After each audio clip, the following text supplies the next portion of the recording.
Hello there everybody, lords, ladies and gentlemen. This is of course the great and glorious, soon to be famous one day Nick Dutch, back on the camera again, one more time in staggering technicolor but incredibly low resolution. Of course the reason I'm doing this low resolution is because of the same damn problems as before. Namely, I've got too much in the way of work to do, and of course I've got a further distraction because my parents in their loving kindness have arranged for me to have new patio windows fitted because the old ones were bad.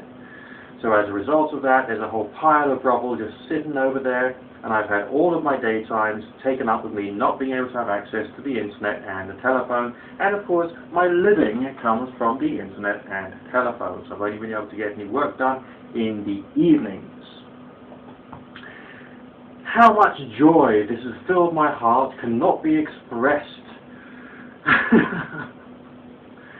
In other words, basically, it has not filled me with all that much joy at all. Now, I've received a comment on one of my videos relatively recently, and that one video filled me full of a bit of concern, shall we say. Concern possibly for the individual in question, and also concern for the attitude that they were portraying towards myself as a human individual. I have, yes, confessed to the YouTube community that I have a belief in God, a concept which I feel comfortable with as a result of thought and reason, and does fit my deist understanding to a certain degree, but does not fit the classical deist understanding. The comment that was left said, "Go back to your church, Nicky." An interesting statement in a number of different ways. Firstly, it's got that kind of like in-group, out-group mentality associated with it, as if to say, Nick, you're not one of us, you're no longer one of us, go the hell away. Well, if that's the way the individual wants to see things, then fine.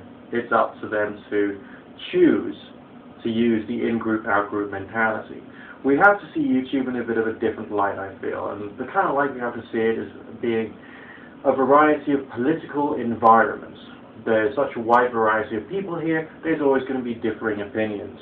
And yes, I do subscribe to people whose opinions I don't agree with. And that's part of me trying to take into account different points of view. I mean, the Woods of Jordan, after he converted to Mormonism, I didn't unsubscribe because I'm still interested in his take on things. I'm subscribed mainly to atheists, quite ironically, me being someone who's confessed to having a belief in God. I'm also subscribed to a Muslim, a Jew, a handful of pagans, and basically you name it.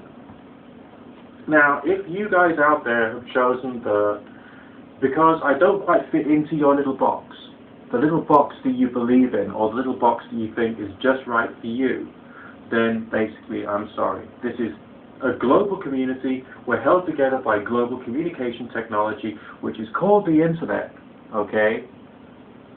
So let's try and find a way of just getting on and working out where the similarities are, or maybe trying to put some of the differences aside, okay? We're all human beings, and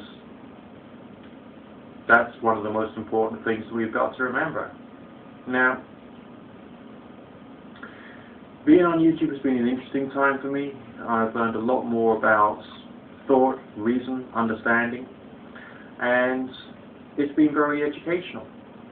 But I don't really feel we should stop the educational process. We've got to carry on learning about what different people think and why they think that and all the rest of that. I've had people saying to me, why is it that you believe in God? Which I've got to start saying, well, what do you believe the word God means? And then they will then give me a definition, which probably won't be mine.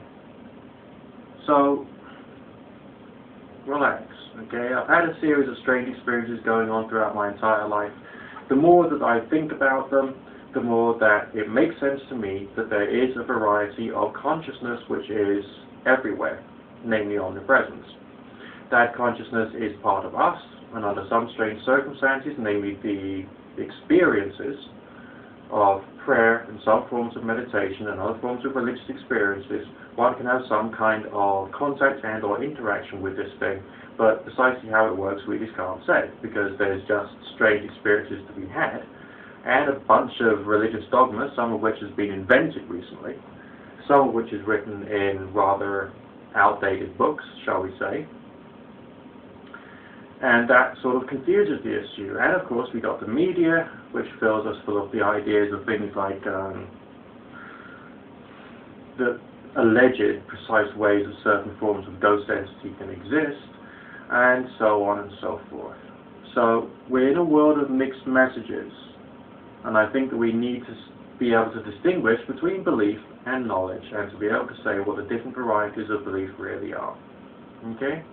That's all I'm going to say for now. I bid you good fortune and God bless. Look after yourself, and try and develop a bit of acceptance. Okay? Speak to you in a bit.